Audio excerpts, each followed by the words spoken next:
Puji Tuhan, Shalom, Shalom.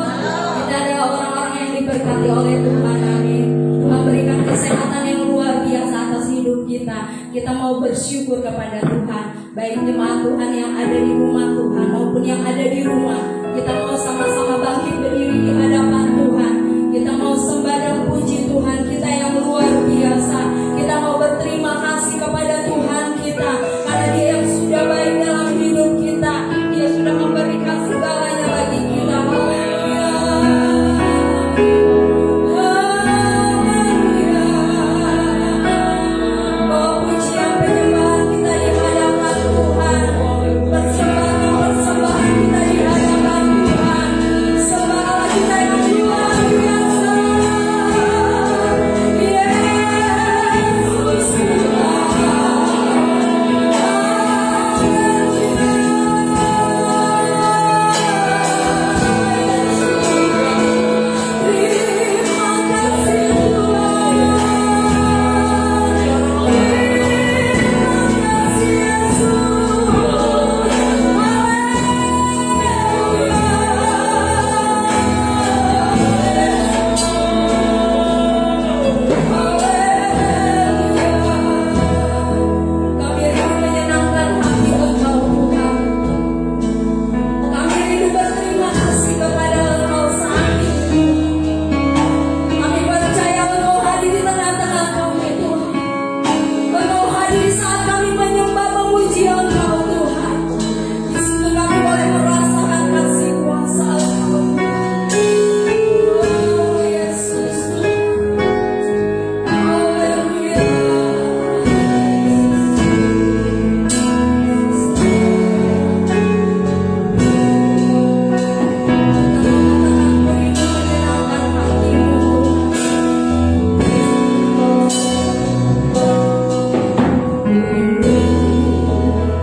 lagi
Engkau. Kami merasa beruntung kalau kami boleh mengenal Engkau, dan kami juga merasa beruntung kalau Engkau sudah memilih kami Tuhan, karena kami tahu bukan kami yang mencari Engkau, tetapi Engkau yang mencari kami, dan Engkau yang sudah memilih kami. Maka dari itu kami katakan terima kasih Tuhan, terima kasih Yesus. Haleluya, haleluya, segala pujian hormat bagi Engkau Tuhan. Haleluya.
Menjadi hambatan di dalam hidup kami, apa yang sedang kami hadapi, kami percaya bersama Tuhan Engkau melepaskannya Tuhan. Kami percaya Engkau akan menggantikan dengan sukacita yang luar biasa, yang tidak pernah terhingga Tuhan. Kami percaya itu, sehingga kami tetap mau memuji mengagungkan nama Engkau. Terima kasih Tuhan, kami siap untuk memuji Engkau, baik kami yang ada di gerejamu maupun yang ada di rumah. Kami mau menyenangkan hati Tuhan, dan kami katakan kepada Engkau Tuhan, inilah hidup kami, ini yang hanya kami dapat berikan kepada Engkau, yaitu pujian penyembahan. Terima kasih Tuhan, di dalam nama Tuhan Yesus kami siap untuk memuji Engkau. Baik, sama-sama katakan, beri kemuliaan kepada Tuhan. Kita mau tetap bangkit berdiri saudara, amin. Lagu tadi mengatakan bahwa semua beban kita terlepas ketika kita ada di dalam hadirat Tuhan. Kita percaya itu, amin. Dan kita tahu bahwa setiap pujian kita ada kuasa di balik pujian kita, amin. Dan kita mau menyatakan itu dengan sungguh-sungguh. Kita percaya bahwa ada kuasa dalam pujian. Apapun yang kita hadapi, sedang apa kita saat ini, problema apa yang kita hadapi, bersama Tuhan ada kuasa. Amin. Haleluya. Kita mengatakan ada kuasa dalam pujian. Amin. Haleluya.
selalu ada dalam hidup kita.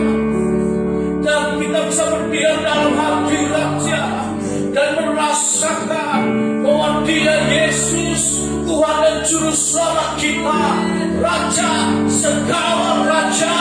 Saat diam dalam hadirat-Nya, semua beban kita terlepas. Terima kasih Tuhan untuk hari ini.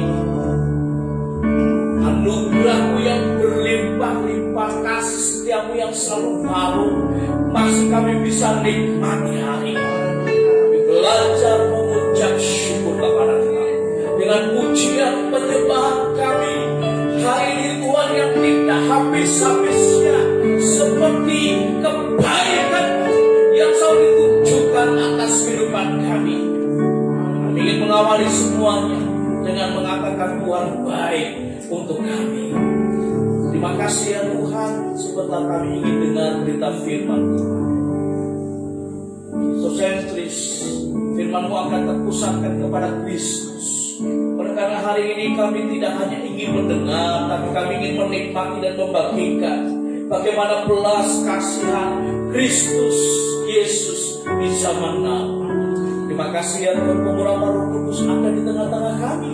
Baik hamba-Mu yang akan dipakai oleh Tuhan menjadi alat menyampaikan firman-Mu, maupun seluruh umat Tuhan, baik yang ada di gereja di rumah Tuhan, dalam ibadah yang terbatas, maupun yang mengikuti ibadah secara live streaming online di rumah masing-masing, di tempat-tempat khusus ya Tuhan. Kita berdoa, biarlah Tuhan akan memberkati kami. Dengan bersyukur dalam nama Tuhan Yesus, kami berdoa. Haleluya. Mari kita katakan bersama, amin. Tepuk tangan bagi Tuhan. Haleluya. Silakan duduk kembali untuk yang ada di rumah Tuhan dan Bapak Ibu Saudara di rumah masing-masing. Shalom. Selalu semangat, yes. Haleluya, puji Tuhan. Haleluya. Hari ini saya ingin mengajak kita untuk belajar menikmati kuasa firman Tuhan. Dan kalau kita sudah menikmati kuasa firman Tuhan, kita akan membagikan untuk semua saudara kita. Haleluya. Belas kasihan Yesus Kristus di zaman now. Haleluya. Belas kasihan Yesus Kristus di zaman now.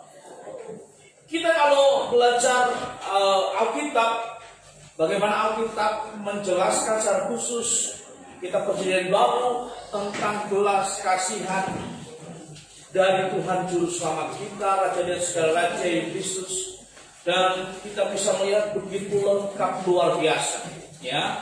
Mulai dari Injil Matius, ya, sampai dengan kalau kita membaca Injil Lukas, bahkan Yohanes. Mari kita akan lihat apa yang dikatakan dalam Markus mulai pasal 1 ayat 40 sampai dengan 45. Dalam konteks Yesus menyembuhkan seorang yang sakit kusta. Yesus menyembuhkan seorang yang sakit kusta. Saya ingin bacakan untuk semua kita hari ini dari Markus 1 ayat 40 sampai dengan 45. Demikianlah firman Tuhan. Seorang yang sakit kusta datang kepada Yesus dan sambil berlutut di hadapannya, ia mohon bantuannya, katanya, "Kalau engkau mau, engkau dapat mentahirkan aku." Maka tergeraklah hatinya oleh belas kasihan. Saya ulangi sekali lagi. Maka tergeraklah hatinya oleh belas kasihan. Lalu ia mengulurkan tangannya, menjamah orang itu dan berkata kepadanya, "Aku mau, jadilah engkau tahir." Seketika itu juga menyaplah penyakit kusta orang itu dan ia menjadi tahir. Segera yang menyuruh orang itu pergi dengan peringatan keras, "Ingatlah, janganlah engkau memberitahukan apa-apa tentang hal ini kepada siapapun. Atau pergilah, perlihatkanlah dirimu kepada imam dan persembahkanlah untuk pentahiranmu persembahan yang diperintahkan oleh Musa sebagai bukti bagi mereka." Tetapi orang itu pergi memberitakan peristiwa itu dan menyebarkannya kemana-mana, sehingga Yesus tidak dapat lagi terang-terangan masuk ke dalam kota. Ia tinggal di luar, di tempat-tempat yang sepi, namun orang terus juga datang kepadanya dari segala penjuru. Ada di PowerPoint saya, lengkap sekali. Apakah belas kasihan itu? Belas kasihan adalah suatu perasaan yang menggerakkan hati sanubari orang. Perasaan ini membuat seorang merasa sedih melihat penderitaan dan kemalangan sesamanya, disertai dorongan yang kuat untuk menolong. Jadi kalau seorang memiliki belas kasihan, dia bisa lihat orang lain yang sedang mengalami satu permasalahan, penderitaan, tantangan, sakit, itu merasa prihatin. Tidak hanya itu saja, orang itu ingin menolongnya segera.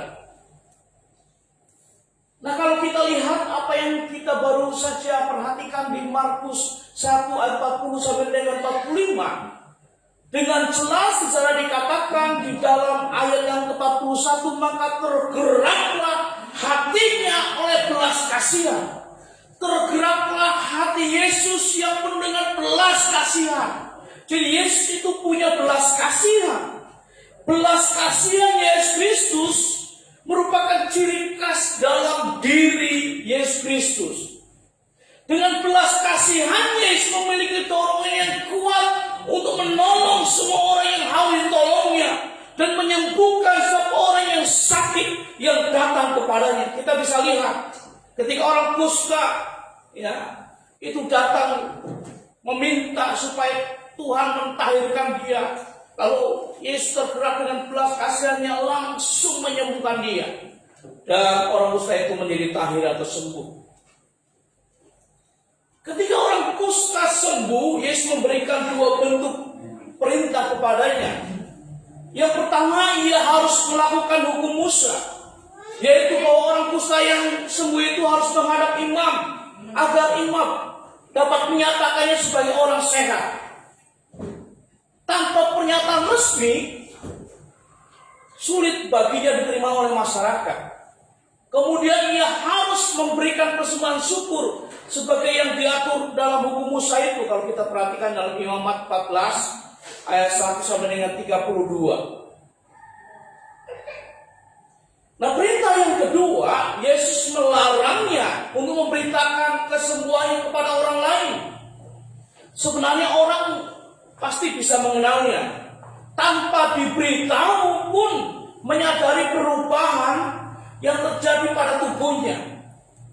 Selain itu melakukan ritus atau ritual seperti yang dituntut hukum Musa, sebenarnya merupakan pernyataan terbuka bahwa ia telah sembuh dan tahir. Jadi mengapa Yesus melarang orang itu untuk memberitahukan bahwa dia sudah sembuh, ya? Oleh karena Yesus sudah ingin dikenal sebagai tabib penyembuh pada waktu itu. Yesus adalah Mesias, dia adalah Allah sendiri. Namun orang kusta ini tidak taat. Akibatnya pekerjaan pelayanan Yesus menjadi terhalang. Kalau kita bisa lihat di ayat yang terakhir, ketidaktaatan selalu menghambat pelayanan Yesus. Nah, ada apa sih di balik belas kasihan dari Yesus itu? Yang pertama, belas kasihannya kepada semua orang. Dari ayat 40 bisa dikatakan seorang yang sakit kusta datang kepada Yesus dan sambil berlutut di hadapannya ia memohon bantuannya. Katanya, kalau engkau mau, engkau dapat mentahirkan aku. Pada masa Yesus hidup, sudah merupakan tradisi bila orang yang berpenyakit kusta diasingkan masyarakat. Selain takut tertular menurut hukum Musa, orang kusta itu najis dan dikutuk Allah. Kita bisa bandingkan apa yang dinyatakan dalam Imamat 13 ayat 45 sampai dengan 46. Memang pada zaman itu ilmu kedokteran masih cukup sederhana. Ya, kalau di zaman now, zaman sekarang, Bapak Ibu nggak perlu takut dengan orang kusta. Ya, sebab penularannya itu kan melalui tiran-tiran khusus. Kalau kita hanya ketemu, no problem. Ya, saya sudah pernah mengalami hal ini. Ya, cukup lama, 5 tahun kami melayani seorang yang sakit kusta, artinya berawal dari bergaul, berkomunikasi dengan dia.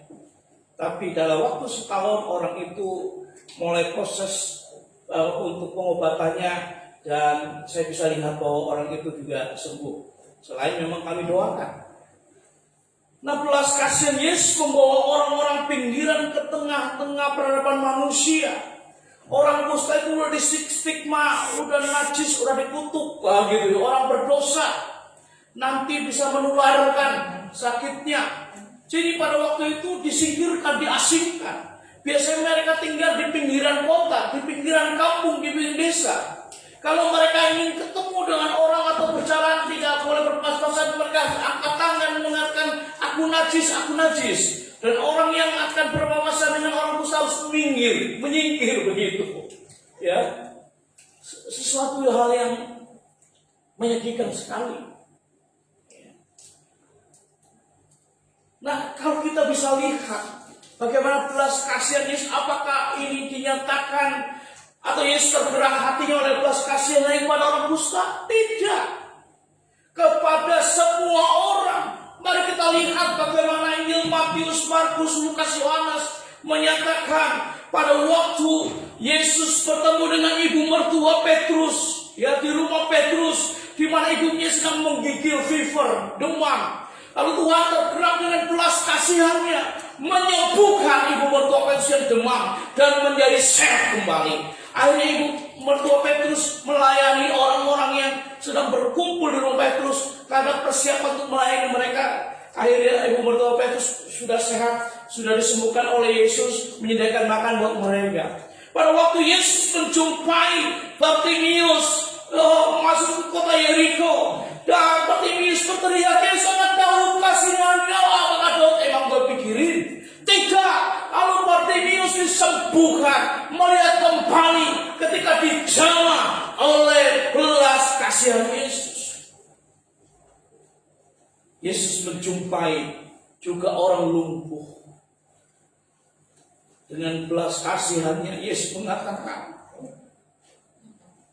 berdirilah, angkat tilangmu dan berjalanlah. Orang lumpuh itu disembuhkan, bisa berjalan.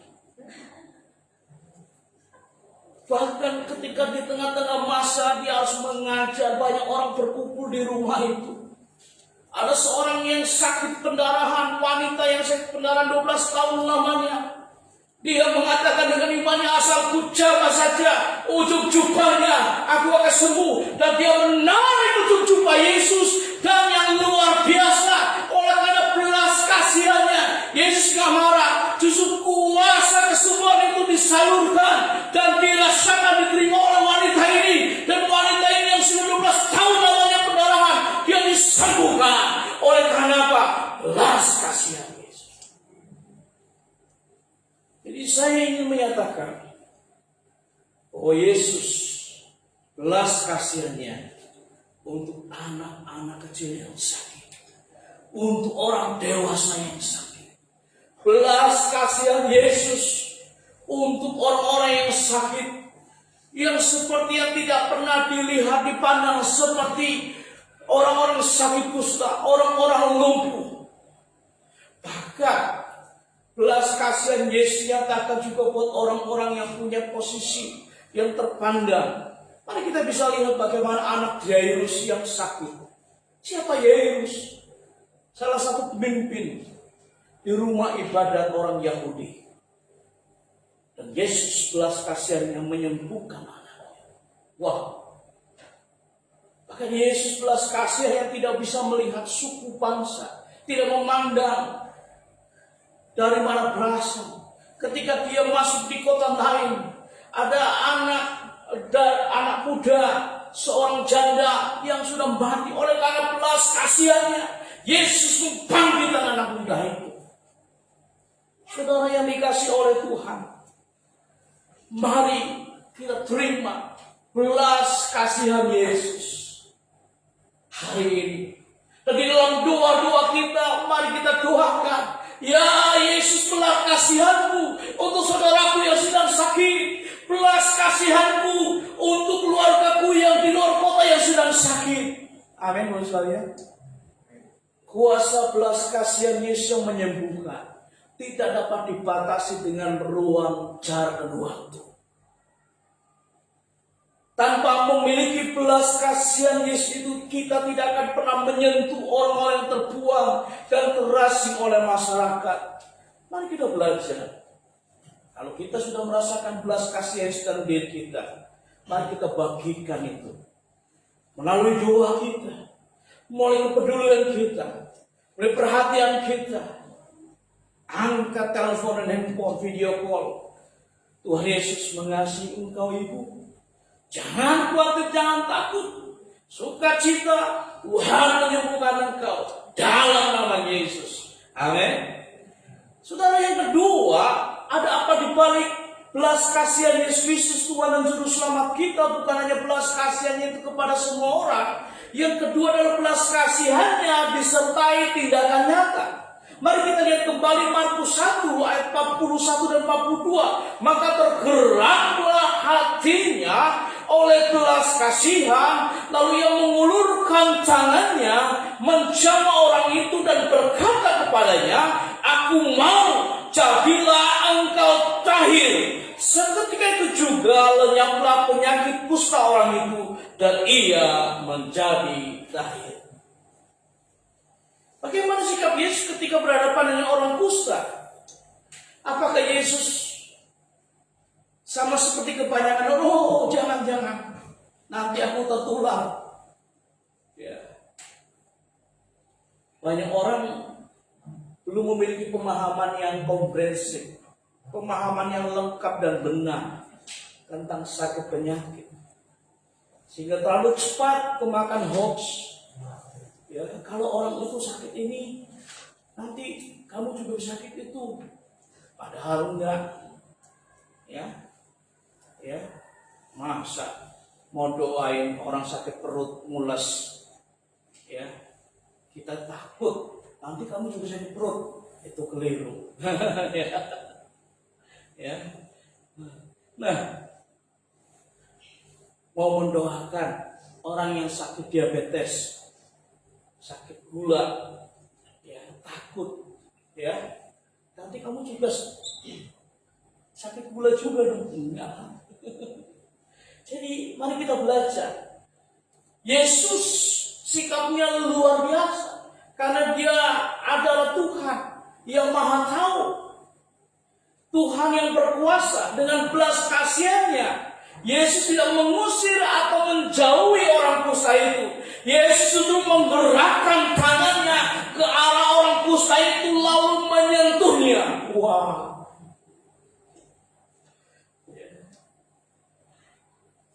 Jadi bersalaman dengan orang kusta itu tidak nular, misalnya. Ya. Tidak. Ya. Tidak. Ya. Kecuali kalau kena tetesan lehannya, misalnya. Ya. Nah, dapat kita bayangkan kegemparan yang terjadi karena reaksi orang-orang yang melihat perbuatan ini. Ya, heboh lah, karena nilai masyarakat pada waktu itu menyatakan bahwa orang kusta harus diasingkan, dihindari, dijauhi. Tapi Yesus memegangnya, menyentuhnya, bahkan menyembuhkannya. Ini luar biasa sekali, Bapak sekalian. Ini menjadi sesuatu hal yang patut kita teladani, bahwa kita jangan cepat dipengaruhi dengan pemahaman yang keliru. Mari kita belajar bersama-sama dengan mengenai hal ini. Ya, heboh waktu itu. Wah, siapa sih? Oh, bukankah itu Yesus anak tukang kayu, Yusuf itu? Oh, dia berani-beraninya seperti itu. Wah, jangan-jangan dia kusta juga nih. Nah, ya. Mengapa Yesus mau menyentuhnya?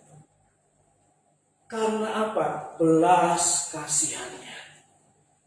Tergerak hatinya oleh belas kasihannya, sehingga Yesus menyentuhnya. Belas kasihan Yesus menyembuhkan orang kusta ini. Belas kasihan Yesus menyembuhkan dan mengalahkan segala-galanya. Saudara, mari kita akan belajar minggu teladan ini. Belas kasihan Yesus adalah belas kasihan yang disertai dengan tindakan nyata. Yesus gak hanya omong tok, ya. Jadi no action talk only. Tidak hanya ngomong pepesan kosong, gak ada buktinya. Enggak, dia bertindak langsung untuk menyembuhkan orang yang sakit kusta ini. Saudara, mari kita belajar menjadi orang-orang tidak hanya sekedar belajar secara teori. Oh ya, bahwa Tuhan itu punya belas kasihan untuk menolong saya. Oh tidak, kita juga akan mengalaminya.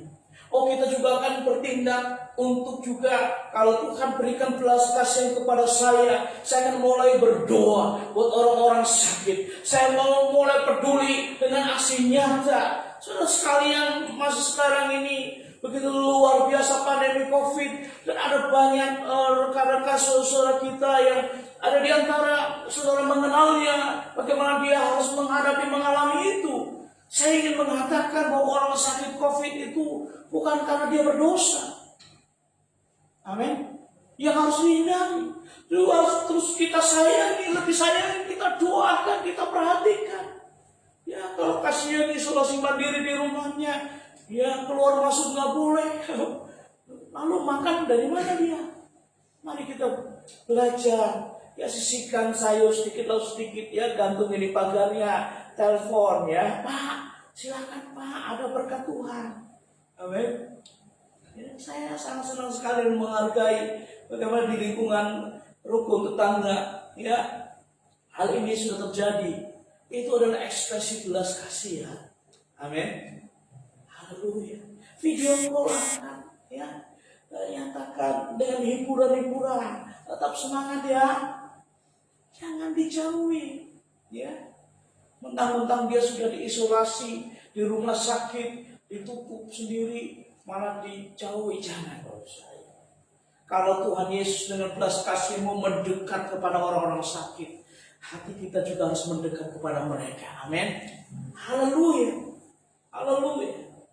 Dan yang ketiga, kalau kita bisa lihat, tidak hanya belas kasihan Yesus itu kepada semua orang, dengan tindakan nyata yang ketiga, belas kasihannya menyelamatkan. Mari kita perhatikan ayat yang ke-45 dalam Markus 1. Tetapi orang itu pergi memberitakan peristiwa itu dan menyebarkannya kemana-mana, sehingga Yesus tidak dapat lagi terang-terangan masuk ke dalam kota. Ia tinggal di luar di tempat-tempat yang sepi. Namun orang terus juga datang kepadanya dari segala penjuru. Perhatikan, namun orang terus juga datang kepadanya dari segala penjuru. Dari segala penjuru arah mata angin. Dari barat, dari timur, utara, selatan. Nggak habis-habis orang datang banyak, minta disembuhkan oleh Tuhan. Ya. Ini berawal sebetulnya dari larangan Yesus kepada orang yang sudah sembuh, jangan kasih tahu ya. Saya percaya karena belum waktunya, ya. Tetapi oleh karena kesaksian dari orang yang disembuhkan ini, mulai cerita kepada banyak orang-orang sakit itu mulai datang. Dan kalau mereka datang, orang yang datang dari segala penjuru untuk mohon kesembuhan dari Yesus, apakah Yesus juga akan menyembuhkan? Saya percaya oleh belas kasihannya Yesus menyembuhkan orang-orang yang datang dari segala penjuru itu. Nggak mungkin dicuekin. Tuhan nggak pernah lontarkan kata-kata, emang gue pikirin lu mau apa-apa, mau bengok-bengok, minta tolong sampai nangis, mata air lagi, air matanya satu ember. Tidak demikian dengan belas kasihan Yesus. Ya, kita perhatikan bagaimana pada waktu dia sampai lelah, murid-muridnya bilang, biarkan guru sendiri istirahat. Anak-anak datang banyak sekali, lalu murid mulai, jangan, guru mau istirahat. Tapi Tuhan mengatakan, biarkanlah anak-anak itu datang kepadaku. Justru dia ambil anak itu satu-satu di panggungnya, lalu mendoakan dan memberkati mereka. Wow, belas kasihan Yesus luar biasa, menyembuhkan orang-orang yang sakit yang datang kepadanya. Ya, Kenapa Tuhan mau melakukan itu? Harus berkorban dalam kehidupannya. Tujuan Tuhan menyembuhkan mereka agar mereka diselamatkan. Seperti wanita yang sakit pedang 12 tahun lamanya, dia takut luar biasa. Dia sudah sembuh dan takut jangan disemarahi dia. Tapi Yesus mengatakan, tidak, pergilah ibu, imanmu telah menyelamatkan engkau. Jadi kesembuhan itu sarana supaya orang-orang diselamatkan. Orang yang sembuh dari sakitnya supaya percaya melihat kuasa Yesus. Dia Tuhan dan Juru Selamat yang dinyatakan dan bisa lihat benar. Dia Allah penyembuh, tapi dia ajaib. Dia Juru Selamat. Nah sekarang bagaimana? Kalau tadi kita bisa mengikuti bagaimana riwayat hidup orang yang sakit disembuhkan dan dicatat di Injil Markus pasal 1 ayat 40-45. Itu di zaman Alkitab. Bagaimana sekarang? Mari kita bisa lihat. Dalam Ibrani 13 ayat 8, Yesus Kristus tetap sama baik kemarin maupun hari ini dan sampai selama-lamanya. Kalau belas kasihan Yesus ada pada waktu itu, belas kasihan Yesus juga ada sampai hari ini.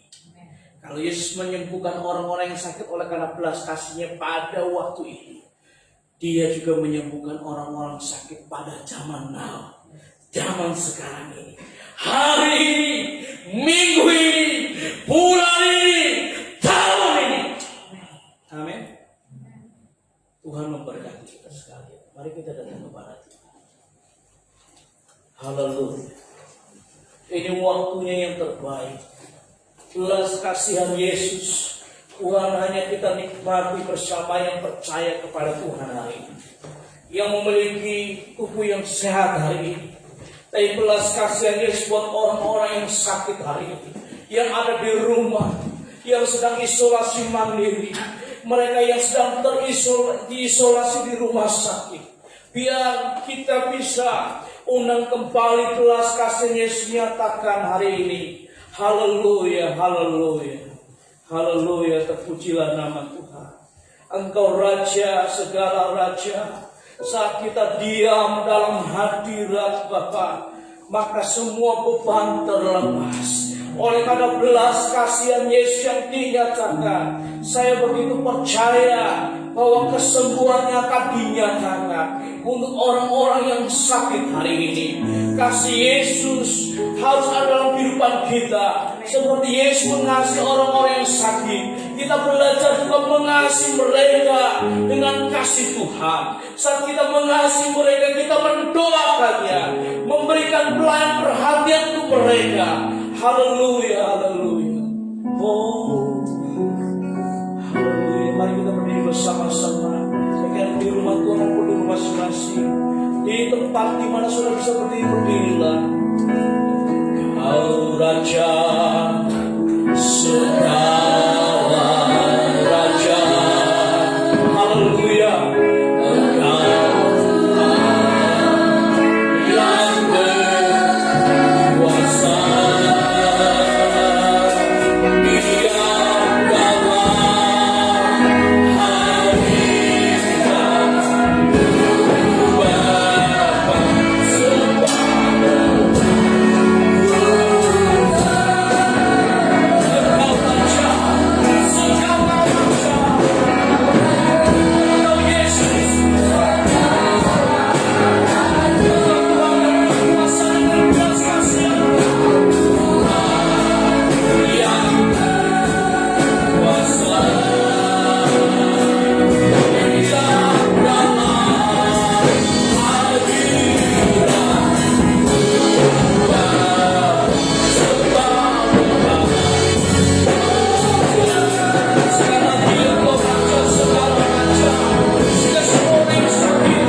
oleh karena belas kasihan Yesus ada dalam hidup kami. Kami sudah menerima, mengalami terus-menerus di zaman now belas kasihan Yesus. Kami adalah orang-orang yang dulu sakit dan kami disembuhkan oleh belas kasihan Yesus. Kami yang diberi beban berat dan kami dipulihkan, kami dilepaskan beban kami oleh belas kasihan Yesus. Saatnya Tuhan kami teringat untuk saudara kami yang mengalami sakit, Ibu Susandiana, Ibu Mega, Ibu Yena, dalam nama Yesus, belas kasihan Yesus dinyatakan, belas kasihan dinyatakan dengan kuasa kesembuhan terjadilah dalam nama Yesus. Haleluya. Tuhan, kami berdoa menyerahkan semua orang yang sedang terpapar dengan COVID-19.